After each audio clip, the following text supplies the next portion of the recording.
ये वो वक्त था जब इम्पीरियल पेंटिंग जो थी, इम्पीरियल मुगल पेंटिंग हाथी दांत पर आ गई थी। ये हमारे दिल्ली के नेशनल म्यूजियम में है और इसके वर्जन दुनिया भर में जाने कहाँ कहाँ हैं, ब्रिटिश लाइब्रेरी में। और नेक्स्ट स्लाइड। ये मेरा अभी का काम है अधूरा, जिस पर मैं अभी काम कर रहा हूँ। ये अभी शक्ल है जो मिनिएचर पेंटिंग की है, जो मेरा काम आजकल मैं इस तरह का काम करता हूँ। शुक्रिया बहुत। ये मुगल पेंटर हैं, नाम इनका आजम है। मुगल आजम नहीं है, लेकिन फिर भी बहुत बढ़िया काम किया है। बड़ी शुक्रगुजार हैं आपके कि आपने ये तस्वीर बनाई और अपने काम किए। Thank you very much.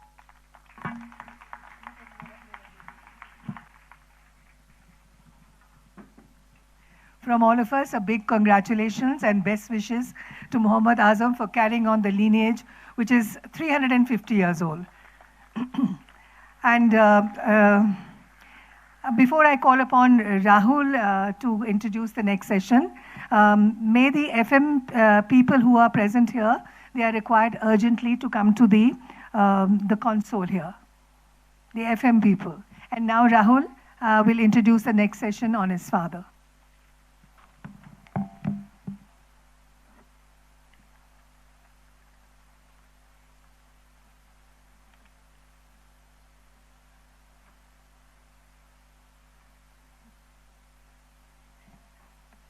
I'd like to add my thanks to Dr. Goswami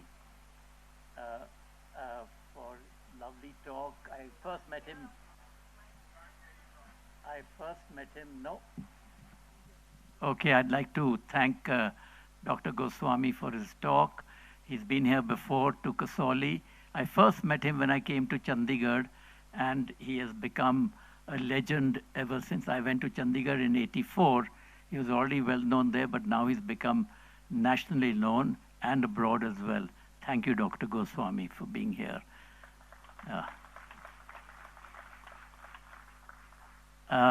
Now we're going to have a session on my father. And may I ask the panelists to come up and sit here. There's Tavleen, there's Minnie, Tavleen Singh, Minnie Vaid, Sadia Dehlvi, and Rashmi Saxena, who I found just last evening had worked under my father. So I said, please come and be on the panel as well. Come anywhere. And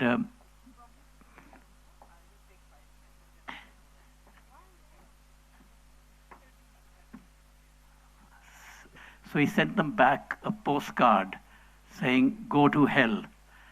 And he never heard from them again. So another important trait of his was the importance of dissent. And he could even be outrageous. And so this next anecdote combines his sense of humor and his outrageousness. And anybody who would come to his house in those days, he would show a letter which was addressed to him and which he says somehow got to him. And on the address was written, Khushwant Singh, Bastard, India. And it arrived, and he says, told everybody, look, this is what the post office even knows who I am. So just for giving you those instances. Now, one of his great concerns and passions was promoting Indo-Pak ties. And unfortunately, because of the poor relations between India and Pakistan, we've not been able to, have Pakistanis coming here for understandable reasons. But I'd just like to read out a poem by a Pakistani, eminent Pakistani, who used to come here and who very readable, and there's a lot of mention about my father. And I just thought I'll read out one passage from that because it deals with my father.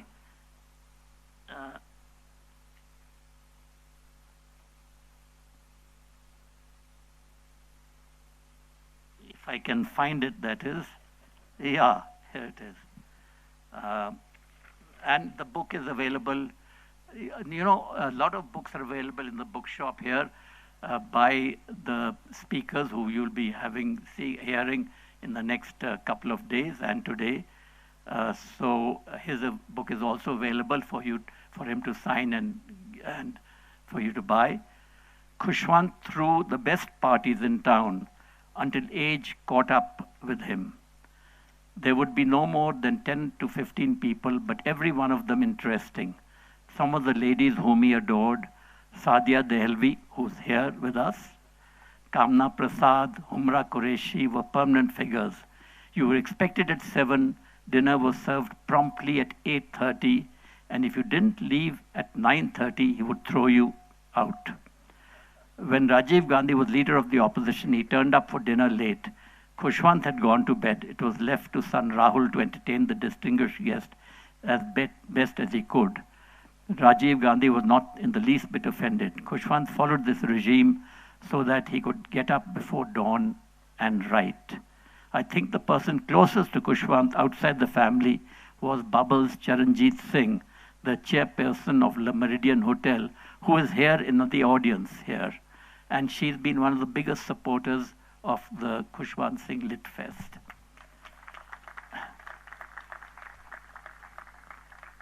You seldom saw her at the flat in the evenings. She made a point of coming in the morning, quietly and without fuss, usually on Tuesdays, and spend quality time with him. Visitors from abroad remotely connected with literature, arts, or politics would ring Khushwant in the hope of an invitation. It didn't always work. His home was the first port of call of many newly arrived ambassadors. If they were lucky, he would call them over for cocktails, occasionally for dinner. Ambassadors from Pakistan made it a practice to send over a box of mangoes from across the border. You were more likely to bump into V.S. Naipaul in his home than anywhere else in Delhi, despite their opposing viewpoints on the burning issues of the day. Now I'll hand you over to the panel.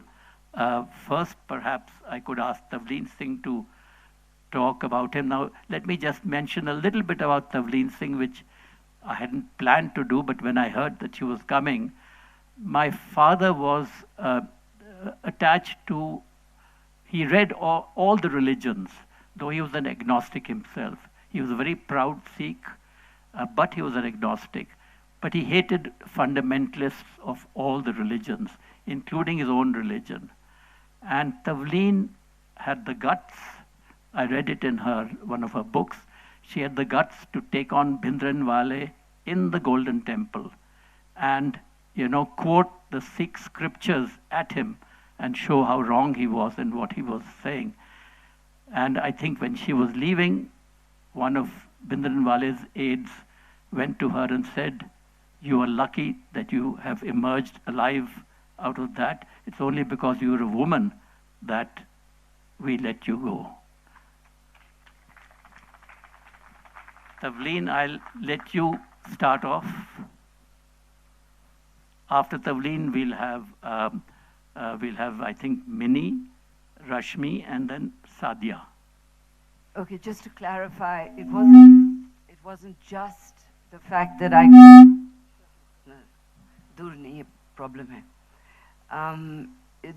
I used to wear a huge gold khanda, and I used to wear it outside when I met Bhindranwale, and he could not bear the thought that he was dealing with a Jat Sikh woman, and he was a Jat Sikh, but I was tougher than him, and by the end of it, I won. But from that, I want to say that, I actually I owe my entire career as a journalist to Khushwant. I also nearly didn't become a journalist because of Khushwant, because the first article I wrote, I sent to him. He was the most famous journalist of my generation, and the little Sardarji in the bubble thing, and I sent him this article, and he returned it without any kind of, without even a message of dismissal or disapproval. And then gradually, when I started to write, I suppose, better articles than the one I sent him, we got to know each other, and it turned out that his father and my nana were best friends. And he told me the story of how between 5 and 3 Jantar Mantar Road, there was a little door that they used to meet each other. So that kind of, brought us a little bit together, where I now have to mention that when Darbar came out, I was in the Gymkhana Club and Rahul was in the audience. And I said, because somebody mentioned that my Nana was one of the people who built New Delhi. And I said, well, I'm very glad that he's been mentioned, because thanks to Khushwant Singh, everyone thinks that only Sir Sobha Singh built New Delhi.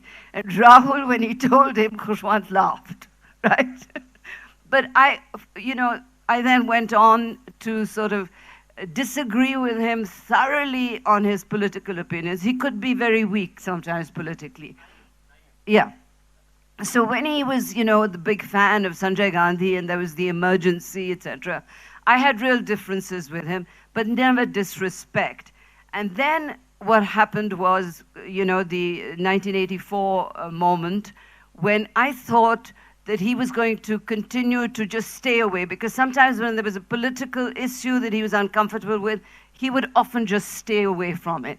And, it made me proud to know him, that he came out as strongly as any Sikh did at that point, and gave back, his awards and that sort of thing. So, for me, my respect then continued. And then when I became a writer, it was because of Khushwant. I had a book on Kashmir, which is now the issue of the moment, and is going to be discussed at this festival. And I wrote it because I actually covered the beginning of the insurgency. And I was I was among maybe 5 journalists who were going up there and really writing the story. So I felt I had to write it in a book, that it wasn't just worth an article. But of course, I was a new author, and nobody would publish me until I took it to Khushwant, and I said, can you just read it for me? He read it, and he called me after he finished, and he called David Davidar of Penguin, and he said, you will publish this book. So for me, I'm here because of that man.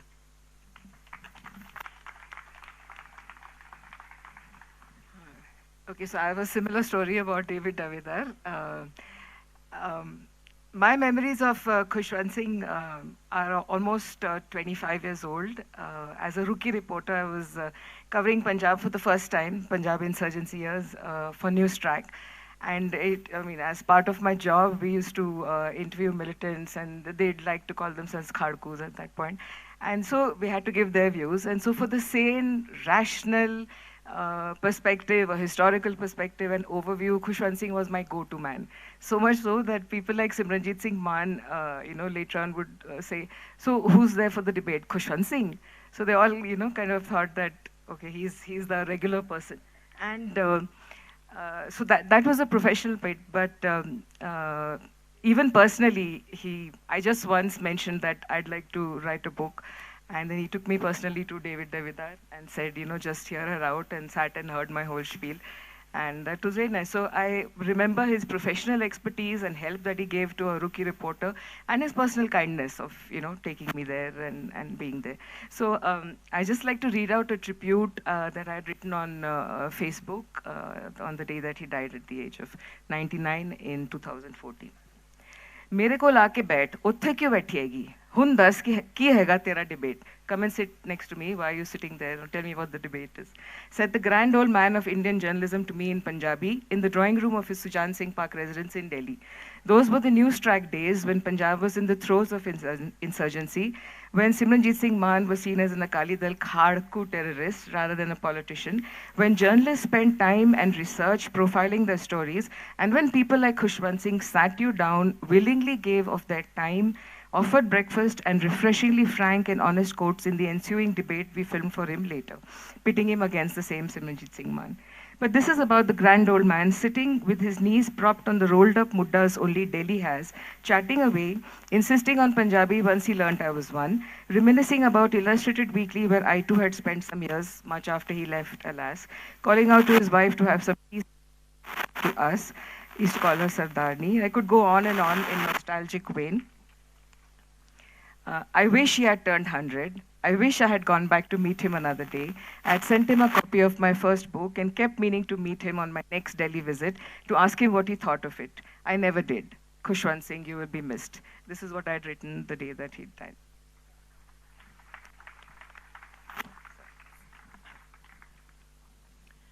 I was just a reporter with Hindustan Times when Khushwant became the editor.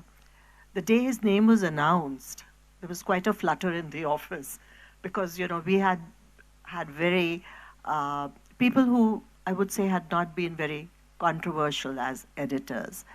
So everybody in the room, you know, the reporter's room more so than any other place, was saying, now, how are we going to deal with Khushwant Singh?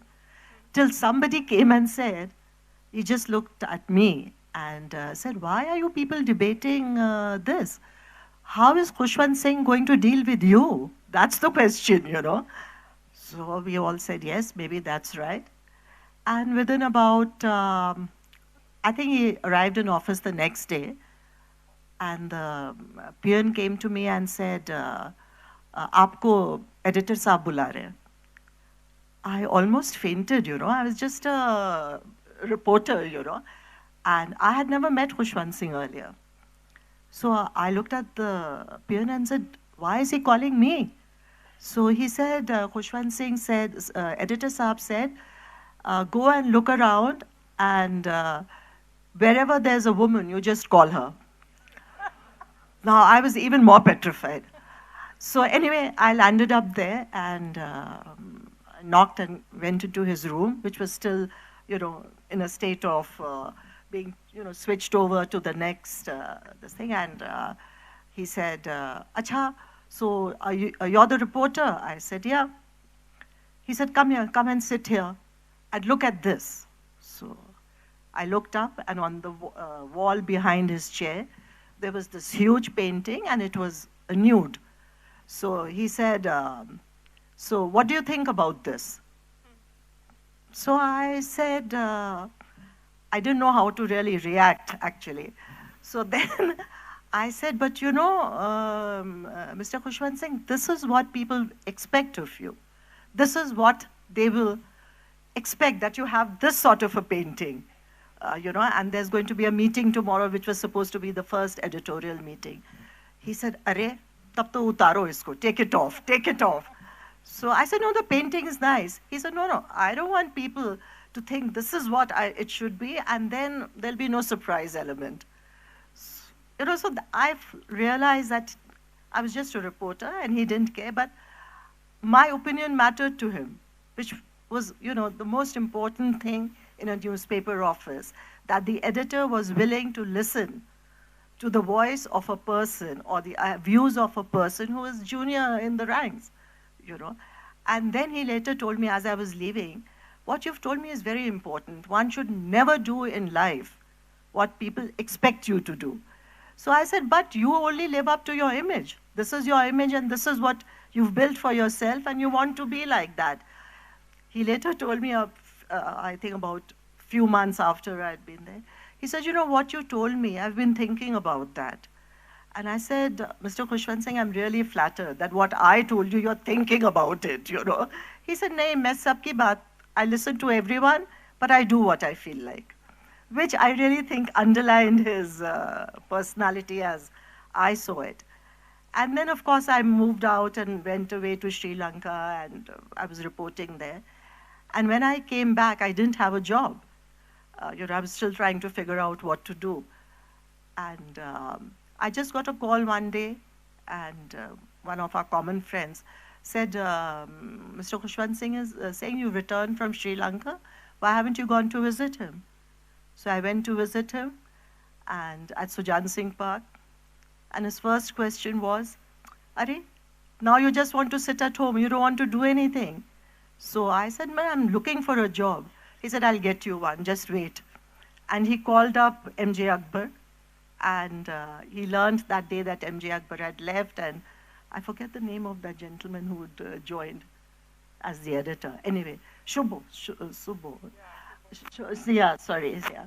So he called him and said, I'm sending Rashmi and you give her a job today, huh? Today, just get her the appointment letter.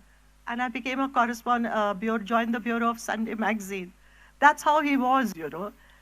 And once when I came back from Sri Lanka and I asked him, you know, he said, so what are you doing? What is your worry? And, you know, that same day, the day he got me the job, I said, well, my son has to be admitted to school, so I'm running around. He said, "Theek hai, I'll get you a job, I'll get the admission, send him to modern school." And that was it. That was Khushwant Singh as I knew him. And that's how I love to remember him. Thank you.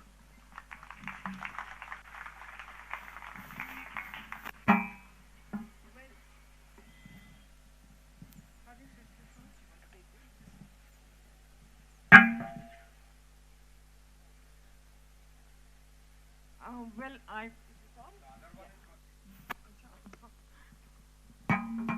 Hello? Yeah, you're right. Well, I was very happy to be here. And yeah, I can say that Khushwant was my best friend for, I think, over 35 years. I am very blessed, very fortunate. Somebody who really nurtured me both intellectually, emotionally. His shoulder was always there to cry on when I had a broken heart. And, you know, we often celebrated together. He was the keeper of my secrets. जिसको एक कहते हैं ना राजदार और sir मेरी नहीं I think he held half of Delhi's secrets but he was not very good at keeping them and it was very well known that if you wanted something to everybody to know you just tell Khushwant don't tell anybody it's a secret and then soon everybody would very much know and I don't know we had this incredible bond of friendship and I think it was in 1989 that in a magazine, To Society magazine, I gave an interview and said that the only man in my life is Khushwant Singh. And they put it on the billboards in Bombay and news got to Khushwant. He was so delighted about it. He said, "Tune mujhe badnaam kar diya." And you know, you gave me so much notoriety, more than I deserved. And that's when he dedicated his book, Not a Nice Man to Know, saying that I gave him the notoriety that I did deserve. I also dedicated a book to him, The Sufi Courtyard, Dargahs of Delhi, because we really shared this love for Delhi.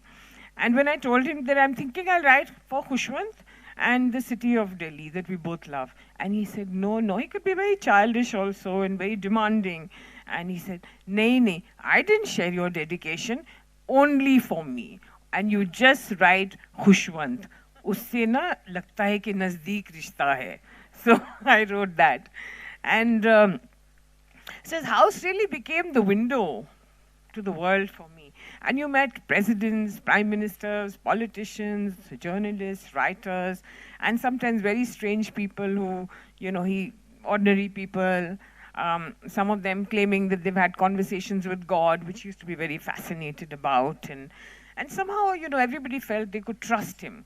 And they could tell him their secrets. And he just was an incredible person. I'd also like to, since I don't know how much time I have, I would like to definitely speak on 2 points and further what Rahul said about his, you know, having a soft spot for Pakistanis and also for Muslims.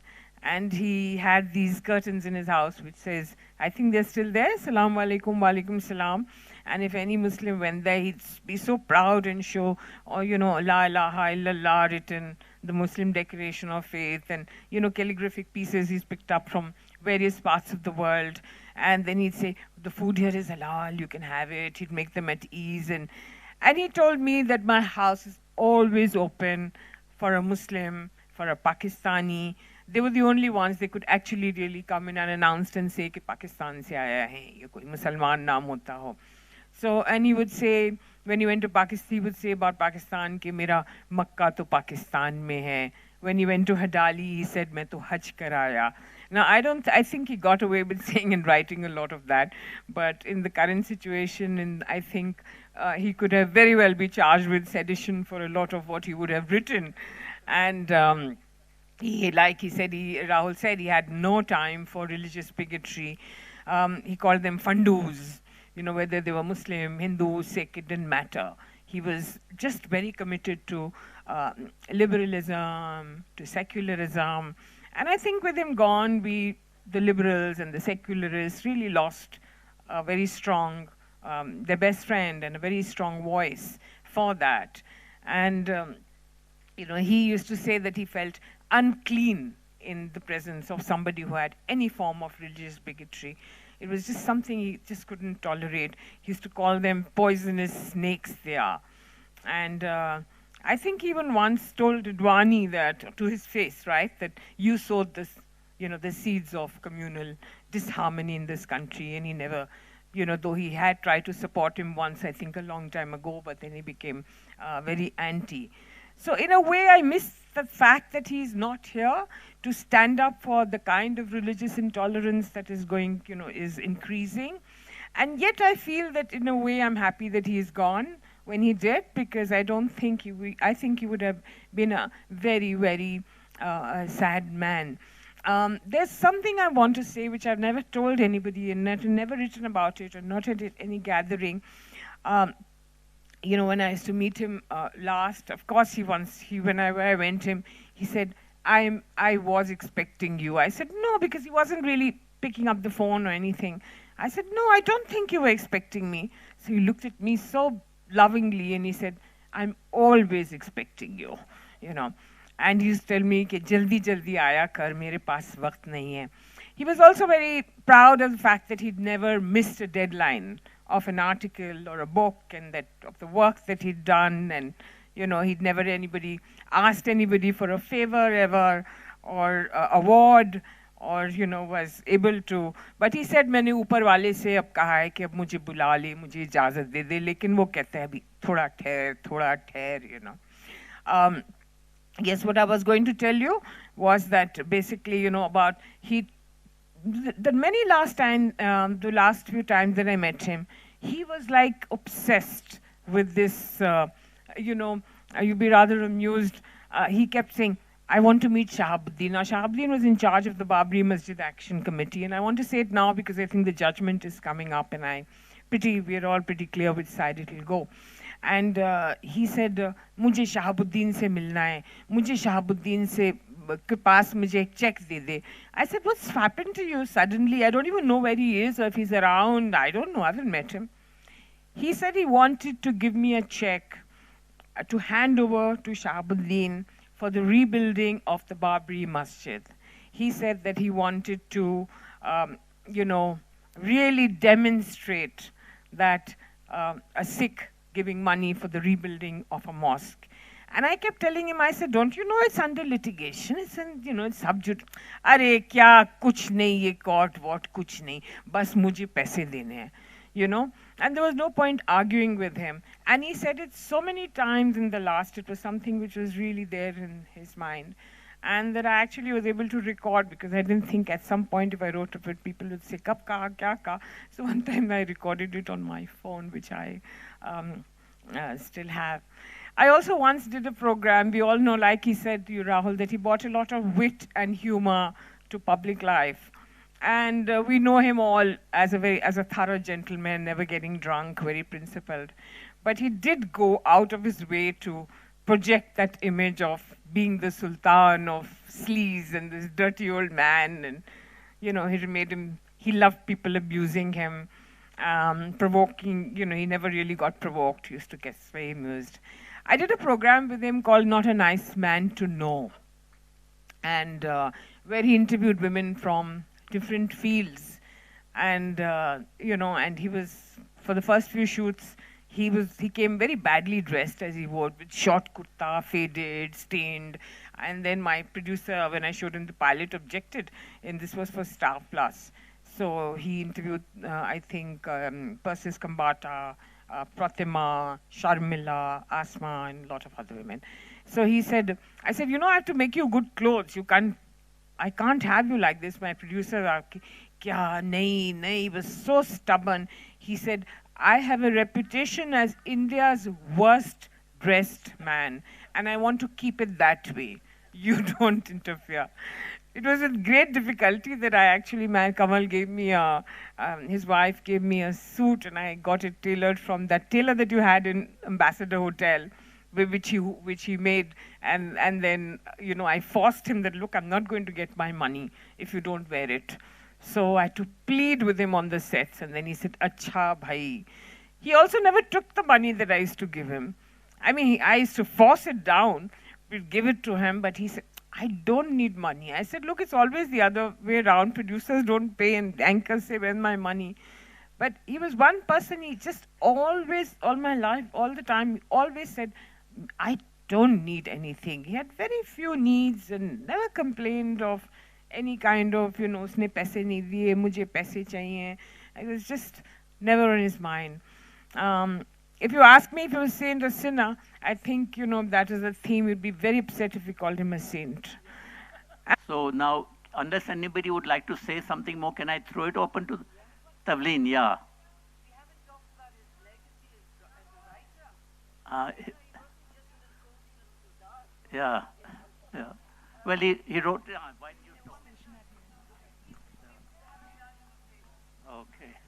He was one of the greatest writers that this country ever produced. And all we've talked about is how loving he was and what a great mentor, etc., etc. So can I put on record that for me, his legacy isn't just that he was a sweet little liberal, okay? Or that he would be uncomfortable in these times and he would have spoken out against them, which is very good.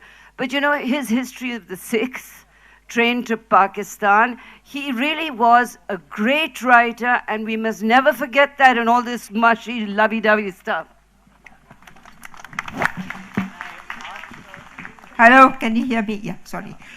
No, I have to share this story after listening to all these wonderful stories by all of you, is that I think I knew Mr. Khushwant Singh as an editor much before I joined journalism. I used to read the Illustrated Weekly as if it was the Bible.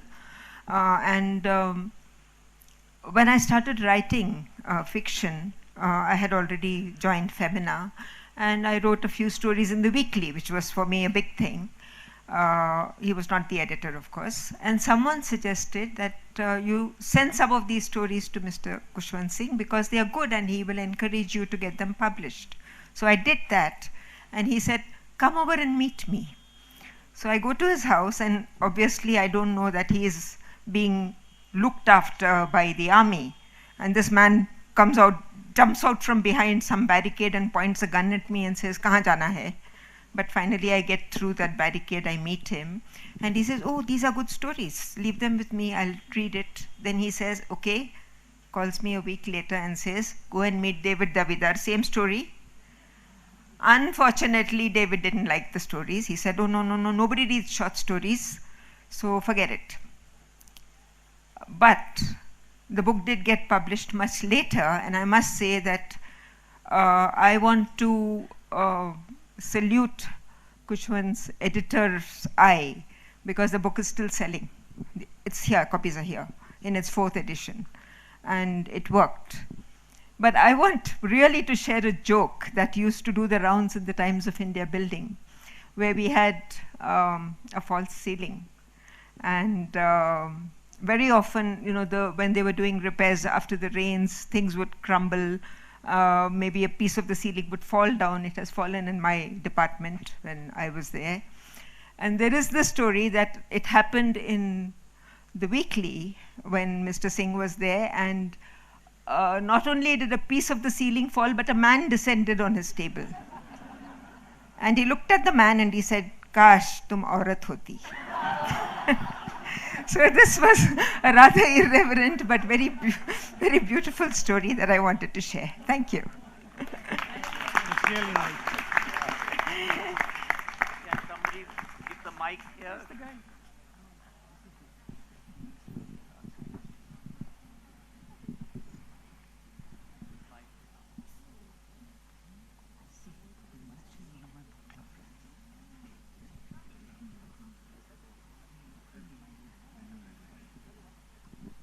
A very good morning to all of you. You see all the women in the panel and all women talking about him, so you know he was a women lover. And something I think everybody's really talked about all his qualities. I would just like to mention that me and my husband Harinder, we met him 25 years ago, and I'd written a small, I'd written something about Kirtan, and we had taken to him. people have this feeling that he was not religious, but he had a knack about good music and kirtan. And he did give me, some insights about what I'd written. And he also published it in one of our meeting both of us in one of his columns. And that was the beginning of our association. We were amongst his youngest friends, used to come to his parties, sometimes even taking a little baby boy with us, then realizing what did we do. And he was also responsible to get my son into Learning Tree, and then it goes on. And when we started 1469, which is around 15 years ago, he was the person who actually told us what Fulkari is all about, and how much history of Punjab has, this handcrafted treasure in it. And he also parted with one of his best pieces, which he was given by somebody in Pakistan. He gifted that to us and gave all other bags to us to, we could take pictures for our books and all. And he's always been, we used to receive a lot of postcards, as he mentioned, where he would just give an idea about something that we could print on a t-shirt. So we have lots of memories, and I think everybody sitting here has so many of them. We are happy to continue our association into the LitFest, and we have been very fortunate to design the t-shirts and the jholas and some creatives every year. Hope the journey goes on. Thank you. Thank you. Thank you, everybody. Yeah, thank you. Lovely. Two minutes. Come. Just 2 minutes. We're having a humor. Just one minute. He'll just. Please make it very short. What you're going to say. Just announce your thing. Yeah. Come. Thank you, Rahul. Hello, everyone. Rahul, we want to thank Rahul and the family of Khushwant uncle. We've seen the Khushwant Singh GLITFest going on, but keeping in mind Khushwant uncle's humor, we've decided to have a Khushwant Singh Humor Festival, which we are planning to do now. It'll be, I think, sometime around March. Details, of course, will follow. My friend Mahip is going to share you a little more for that. Hi, hello. Thank you, everybody, for listening. How do we remember Khushwant Singh if not because of his wit and his humor? I think if he was alive, he would have been a very good stand-up comedian, and probably will be sharing a jail cell right now with a lot of them. So I with my utmost respect, I thank Rahul ji for allowing us to organize Khushwant Singh Humor Festival in 2020 in Delhi, and we would like you to be part of that. And please, we'll be releasing a website and a Facebook page, and you can follow Khushwant Singh Humor Festival, and please be part of it. Thank you very much. Thank you. You heard Rahul talk about Bhaichand Patel and some snippets that he's written in his book. So this is the book, I Am a Stranger Here Myself, which has a lot of, he says, unreliable memoirs. So this book is available here. That's Fraction. Yeah, this is the book.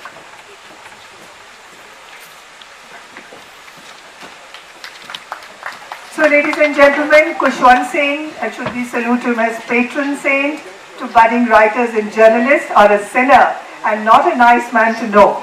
This is something we can go on debating endlessly.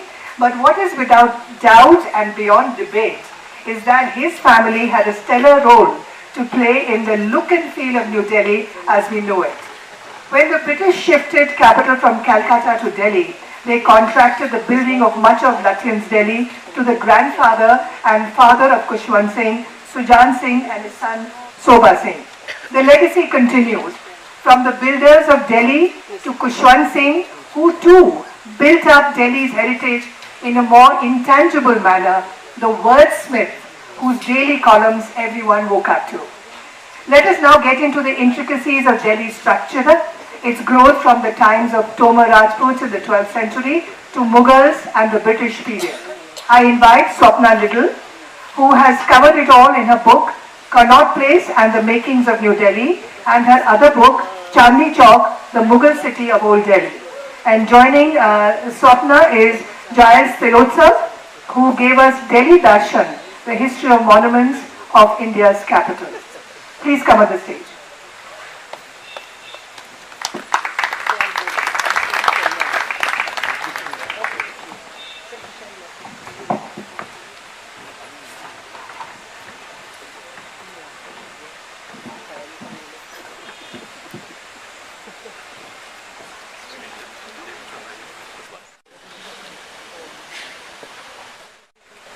Good afternoon, everyone. A big thank you to Rahul and Nilofer for inviting us both to participate in this. They've done, as you know, I'll try again. Okay, that seems better. Can you all hear me?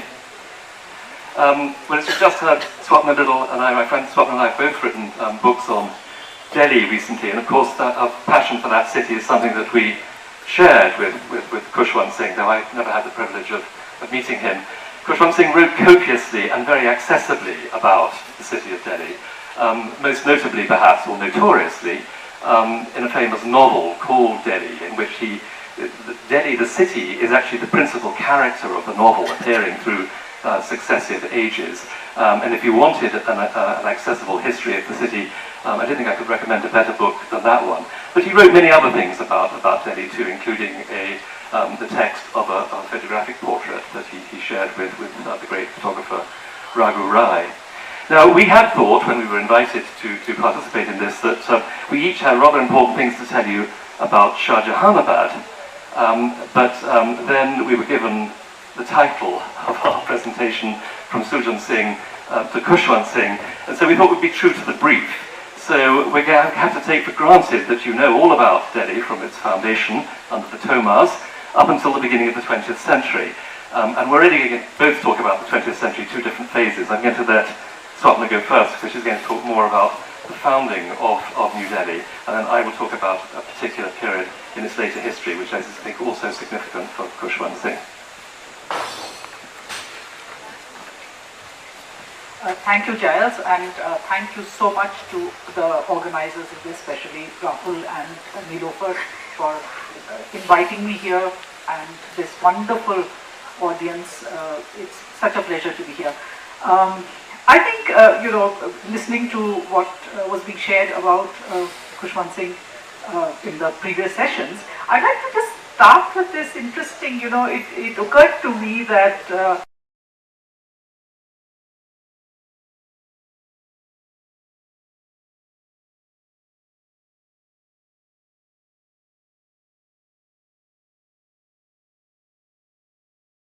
he knew his Ghalib, which Sadia pointed out, he would remember that Ghalib also once wrote a letter to somebody who had written a letter to him and addressed the envelope in a very convoluted manner, giving the name of the mohalla and the kucha and everything, and he said, you don't need to write all this. I'm so well known that just writing Ghalib Delhi is good enough, it will come to me. So he was quite irritated by that. So I think I really like the parallels there. One of the things I remember much before I wrote this book was a talk that Kushwant gave in his inimitable style. There was a series of lectures, basically Sobha Singh Memorial lectures, which were held, in which he gave this lovely talk saying "My Father the Builder," and that I think got published later also in Mala Dayal's edited book celebrating Delhi, and he gave a lot of what we know about the building of Delhi comes, you know, a lot of what people popularly know about the building of Delhi comes from that little talk that he gave, in fact, of that. What I thought was that given the limited amount of time we have today, and I hope you will go into, and you've probably read other books on Delhi, so I'm not going to give you a history of that, but just show a few pictures of, well, the first one is up there, and of some aspects which people probably don't realize. It's not very old history, but we often tend to just not know or revisit what Delhi was like, what was this process of putting it, construction of New Delhi, what did it mean really? And Khushwant of course said that, I have not studied the history of Delhi, I have just heard this from my father, from other people. These are anecdotes which I am now recalling. So I really like the fact that I myself then went later and did a proper, I did delve into the records and I came up with the story of the making of New Delhi. But here are some pictures which, some of them appeared in the book, but these are amazing photographs. So this is something from, which shows you Delhi before New Delhi was built. This is the view from Humayun's tomb. It's the view from Humayun's tomb looking westwards. And you can see the area which is now Nizamuddin, Nizamuddin West and beyond. And you can see what kind of land it was. It was all strewn with ruins. So this is from the 1870s. I think this picture is Samuel Bourne. Could we have the next one, please? This is what is today, it's Lodi Garden. There's a bridge in Lodi Garden, Akbar Hira Bridge. And this is really what it was. It's what you see in this picture is the bridge with farmland beyond. And you can, it's not very clear, but it's clearly been farmed. And you can see the stacks of the hay, etc. also. So next please. Similarly, Purana Killa. This is a building you will recognize. The tall building is what is known as Vijay Mandal. It's the, incidentally, the building from the roof of which, or down the stairs of which Humayun fell and met his, had suffered mortal injuries. That's also completely filled with houses. This was the village of Indarpat, which is why, in fact, the strongest evidence that we have that this may have been the old Indraprastha that we hear of. So just as the name Indarpat and this long sort of tradition. So this was the village of Indarpat. You see it as a very interesting moment when a lot of the roofs have been taken off. So when this land was acquired away and took from it. Next please. Just some of the, these are all photographs of the time when New Delhi was being built. So just assembled a few of them together. A combination of animal power, sort of machines being used to do the work. Next please. Railway lines, dedicated railway lines were set up to transport the material. Next please. Again, the construction site, a lot of cutting of stone, cranes being used. Again, tracks to transport the enormous amount of material, enormous amount of stone that was transported. Next please. This is something, this is, I'm afraid you may not be able to see this very well, but it shows Old Delhi, which is in black. That's Shahjahanabad, the 17th century city. And below that in red, the plans of New Delhi.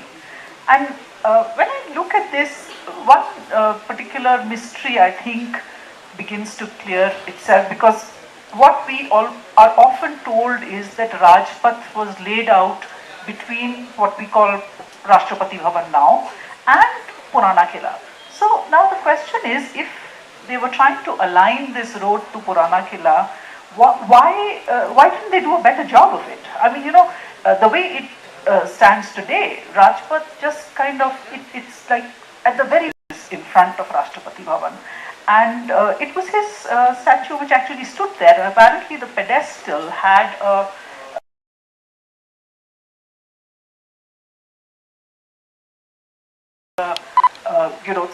the great contribution of Harding, because again, this is something that, I don't have enough time to go into that. But Harding, in fact, was responsible for a lot of the important decisions that were taken regarding the making of New Delhi, which included, in fact, placing Rashtrapati Bhavan on top of Raisina Hill. So that is one of them. Central Vista. We are discussing the Central Vista once again. All of us probably are aware of recent plans that have been announced to redevelop, to re-landscape. We have to wait and see what happens here, but I thought this picture kind of really evokes that what Central Vista is all about. It is a vista. It's a big open, and this is of course early on in its career when the trees were much smaller. But in many ways it is still quite unchanged, and it remains to be seen to what extent we can keep it unchanged. Next please. India Gate, with the first Republic Day celebrations happening. So early in the morning, the President visiting the memorial there. So all these, of course, the buildings, including the Memorial Arch, have all been reconfigured for Indian use. It's now the said capital of an independent nation, and these have been put to new uses or related uses. Next, please. Again, I thought this is probably a memory that few would have. The Republic Day parade passing through Connaught Place. This is, I think, 56, or maybe a little earlier, might be 52 actually. But it's the Republic Day parade going through Connaught Place. Next, please. And this is something that... the decade of the 1980s, because I've always made it a point in writing about architectural history to make the point that architectural history doesn't end. We still produce buildings, we still produce really quite fine ones in some cases. And I think that the 1980s was a particularly exciting era, especially in Delhi, across much of India, but especially in Delhi. And it's a happy coincidence that it was also the decade in which Khushwant Singh published his novel, Delhi. So on that thin thread, I shall hang this discussion of the 1980s and try to persuade you that it is a decade worth looking at. But I need to start by stepping back a bit and saying what happened immediately after independence is you've got buildings indeed like the Supreme Court, designed by Lalika, which, as Swapna suggested, is very backward looking in a sense. I mean, they're happy to pick up the threads where Lutyens left off and to try to do a slightly kind of updated version of the Lutyens New Delhi idiom. And in other buildings like the great Ashok Hotel in Chanakyapuri, it's even more historicist. It's looking back to the approach of the Indo-Saracenic movement at the end of the 19th century, where you have scrupulously copied historical forms worked into modern design. Temple architecture is going on its own trajectory. It's saying, of course, that's the Lakshmi Narayan, so-called famous Birla temple of Mandya Marg, also from the 1950s. It's again very historicist, albeit with a changing technology. So that's the situation up until the mid-50s, and then everything changes because something that happens outside of Delhi, Chandigarh. You have this great beacon of modernism coming and building on the site. We've lost it somehow. There it is. This is the Secretariat and part of the High Court in Chandigarh. Unless you're an architectural historian or an architect, it's difficult to convey the extraordinary impact that this had on a whole generation of Indian architects. They were suddenly shown what modernism should look like, and many of them worked closely with Le Corbusier while he was here, or indeed, in some cases, even in Paris. So what you get after Chandigarh in Delhi, next one please, is a whole succession of architects who simply adopt the Le Corbusian mode, and they start to produce an entirely new imagery of architecture. So this was originally Akbar Hotel, it's now a university. These are both designed by Shivnath Prasad, and Tibet House. supposedly representing the Tibetan diaspora culture in Delhi. There's not a thing that's Tibetan about it. It's entirely a modernist, Le Corbusian, brutalist design. Next. So there are many, many others. So this is the Oberoi Hotel, which I think is a rather successful example of international modernism, and Tavleen Singh's Nehru Place, which is perhaps rather less successful, though much of that has to do with its use. But so if you knew Delhi, at that time or subsequently, these buildings are very, very, very familiar. Next. Le Corbusier wasn't the only person to have an impact. The other was the American architect Louis Kahn, who was, of course, invited to design the Indian Institute of Management in Ahmedabad, and that had a similar effect, rather interesting one. So that is Ahmedabad. This, believe it or not, below, which looks almost exactly the same, so it's a photograph of the same building, this is the extension to Modern School, designed by Jasbir and Rosemary Sachdev. And obviously they've seen the images of the Indian Institute of Management, and you get a similar kind of pastiche now of Louis Kahn rather than Le Corbusier. Next. And that had an extraordinary effect, actually, in terms of the adoption of brick. Brick is not a modernist material. Brick is an ancient material, but it has certain kind of modernist imageries, or it acquired them. Suddenly, brick had been used in India since the Indus Valley. No one had thought of building, important institutions out of exposed brickwork. That just wasn't done until Louis Kahn showed you that he could do it. And so you then get Jawaharlal Nehru University built entirely of brick in the original Kokreja plan. And this, of course, is Satish Gujral's Belgian embassy, an ambassadorial building built of brick. So the whole value of brickwork changes because of Louis Kahn. There was then this moment, and this is why the 80s is important. Everybody sat back and they thought, are we really getting this right? I mean, are we actually just taking an undigested modernism and imposing it on our own country? Shouldn't we be rethinking international modernism for an Indian context? It was a moment when, anyway, some of the values of the international modern movement were being questioned in the West with the rise of postmodernist approaches. And all of those architects, like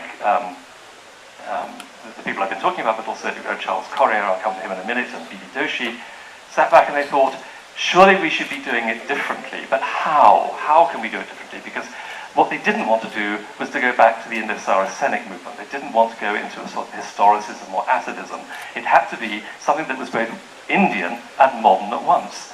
But how could you do that when you've just come out of 200 years of colonialism and the international modern movement? How do you invent a distinctively Indian modernism? Had anybody got anywhere close to doing that? Well, in Delhi, yes, there had been two. One of them, strange enough, actually another foreigner, Joseph Allen Stein, who had, in wonderful buildings like this, the Triveni Kala Sangam near Mandi House, had used all of the technologies and the language of modernism, but had somehow managed to weld it with an Indian sensibility, particularly towards the integration of the garden and the building. There's a wonderful monograph on Stein called Building in the Garden. And it's really an Indian idea that he's picking up on.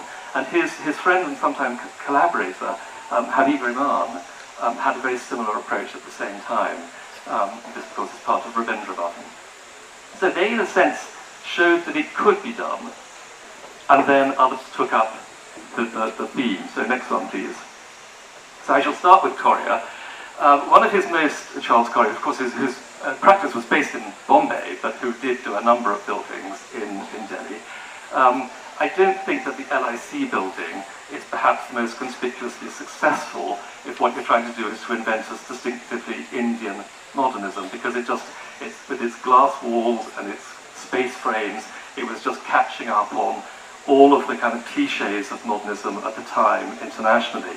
And I have to say, this building, I mean, I think it's interesting because the way in which Correa was talking about architecture at the time was immensely inspiring in the 1980s. And as a student of architecture present in Delhi at the time, talking to other architecture students, they found him, he was their hero because of the way in which he organized exhibitions on traditional Indian architecture. And he had a wonderfully kind of unhistorical approach, everything from a mandala to a diagram to a tile, it was all part of one kind of seamless Indian identity. And then he put up this. And they were all felt terribly kind of let down. They thought, well, what's happened to this man? But he was rather more successful, I think, no sale on this one. That is also by Corio, that's the British Council building. A little bit Le Corbusier, perhaps in the front, though softened by the mural by Howard Hodgkin. But look at the back, the courtyard, and suddenly we get a whole new language of modernism, a whole new approach, where you can actually see there are connections with Mughal architecture, with the courtyard approach of Mughal architecture and the kind of materials that it used, the filtering of light that it used. So a much more successful attempt there. Next. This is Doshi in Delhi, the Lift building, and from his practice, it's essentially worked on by others. But Doshi had been a very dyed-in-the-wool modernist, but here in the middle of NIFT, New Delhi, he puts a stepwell. Isn't that fantastic? You get this kind of, almost kind of archaeological moment where you have a reference back to tradition. And C.P. Kukreja, who had been a Carnian and had built JNU entirely out of bricks, gets the tiles out. He puts the bricks away and he gets the tiles out. Amberdeep is like a kind of sultanate tower for our times. It looks like something that's come out of Bida. An absolutely wonderful building of the 1980s. It's not well kept, unfortunately, but when it was sparkling new, my goodness, that was an amazing effect on the skyline. And then, this obviously is the most powerful building of the 1980s, again designed by a foreigner, by an Iranian architect, Sadia. A difficult, challenging commission, because this, of course, is the Baha'i house of worship. And one of the, although Baha'i is, I'm sure you all know, is an inclusive faith, it is not inclusive with respect to iconography. Part of the brief to the architect is you may not use any icon that has been from any of the religions to which it forms a part. So you have to use almost an abstract architecture. Brilliant idea to use the form of the lotus, which is not an architectural move, but a deeply embedded cultural one. I think for Westernized it's a little unfortunate, the resemblance to the Sydney Opera House, but I don't think that has quite such an impact for Indianized. Next. The greatest of the offices, as it were, of the Delhi architects is Raj Rewal, and I think he was someone who was most sincere, most hard-working in this idea of blending old and new in a housing scheme like the Asiad, the Asian village for the sports event, where he's using the urban forms of traditional Rajasthani towns like Jaisalmer. I'm going to run through the last couple of slides briefly. Next one. I think the only question that the people raised about the Asiad was, why Jaisalmer? I mean, it's the wrong colour. It's a simple point of that. So in the Scope building, this is a huge office complex for government-owned industries. He reverted to the red and buff sandstone. And thereby what Raj Rewal did is because he was using the same colour scheme as Mughal architecture, he's sort of imprinting that kind of two-tone scheme as Delhi's signature imagery. And a lot of his buildings after that used this red and buff sandstone. It's often reconstituted, actually. So that's the Scope office. And then a later building of his is the headquarters of the World Bank in the Lodi estate. I would have liked to spend longer explaining the merits of these buildings too, but I've shown you some images really, I think in the hope of saying to you, Delhi has a great moment architecturally, even in the late 20th century. A lot of the concerns that I've been talking about were things about identity. So trying to establish a modern Indian identity. Architecture didn't stand alone in it. The 1980s was also the decade of the festivals of India. These great international exhibitions where curators and craft specialists kind of thought about how do we represent India, what is India, how do we show it abroad, as it were, what do we want people to think of it. It was a very urgent question, it seemed at the time, it was a very serious question, and it's all sort of gone. Where did it go? Because it's not as though the answer was settled, as though we all agreed this is what Indian modernism should look like and we'll just get on with that now. It all just somehow dissipated with the emergence with the liberalisation. And I think, there's much to be said for liberalisation. I'm very glad that it happened. But one of the things that it brought about was a fantastic acceleration of the development of Delhi in ways that left all of these ardent questions behind. I'm going to end there in case we have time for a question. Thank you very much.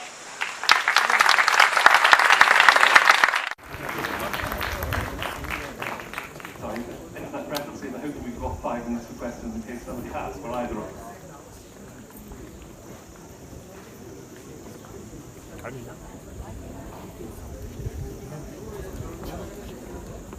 Well, the architecture today is best represented by Gurgaon, sadly, where I live, sadly. And whereas I think in the 1980s there was an attempt to look back, to try to recover something of a spirit of an idea that could enable you to go forward, Gurgaon architecture looks outward. It doesn't look back towards Old Delhi. It looks to Dubai and Singapore and so on, and it's the poorer for it.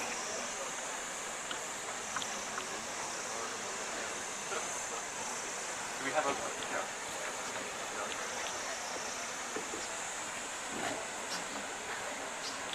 Gilles, this kind of architecture, could be architecture of any modern city of India.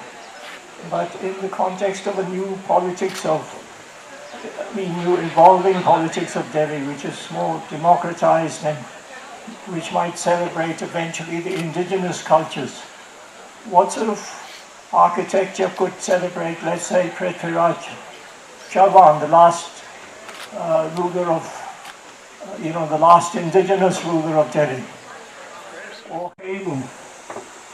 What sort of architecture could celebrate these figures, rather than, of course, the modern emerging architecture which could be found in any city of India or the world? So that's my question. We don't have very much from Prithviraj except some walls and, of course, the columns of temples we used in the KSLITFEST. And I don't think anyone would recommend going back to, a sort of atavistic temple architecture as an inspiration for the kind of new buildings that we need, the new kinds of buildings that we need. I think one of the interesting things about Delhi's architecture is the way in which architecture of different dynasties refer back to each other, so that you get a much more mixed kind of approach to buildings. There aren't, as it were, very distinct traditions. Would you agree with that? I think that the best answer is the work of Raj Rewal. I showed a few of his things. I think something like Parliament Building draws on a great range of historic traditions, and yet it's distinctively modern. So I would like there to be more of that, but there doesn't seem to be many other architects working in that idiom. In the sense that when people write of Delhi, they either write of British Delhi and the architecture or Mughal Delhi. But these are just the imperial aspects of Delhi. What about, the indigenous Delhi is hardly ever written about. That's my point. I wouldn't like to make those kind of distinctions between what is indigenous and what is imperial, because that is a whole new, to me, the Mughals are as indigenous as anybody else. They are an Indian dynasty. So anyhow, those are questions that, but I would agree with Charles that the architecture that we see, it's an evolution of an Indian style that is happening in Delhi. We are seeing this happening. Of course, there are breaks and sort of important conjunctions like that, but it is therefore we have to find a way forward and decide what we want to take forward from that.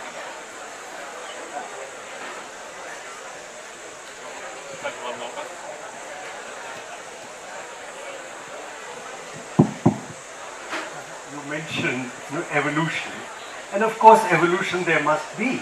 Why must we slavishly follow what happened 100, 200, 300 years ago? We're talking of red sandstone, we're talking of beige, and we're talking of... In those days, materials that we have today were not available. We did not have air conditioning. Why should we not take advantage of what is available today, make it attractive? Let's move forward. Why do we continue to look backwards? And you see, Delhi today can evolve, in whichever way that the modern life and modern materials permit it. So now, you see, Corbusier did it 50 years ago, or 60, 70 years now, and look, what a beautiful city he made. Why did he not, if that was so, then you'd go back to the sandstone and not use brick, as he did.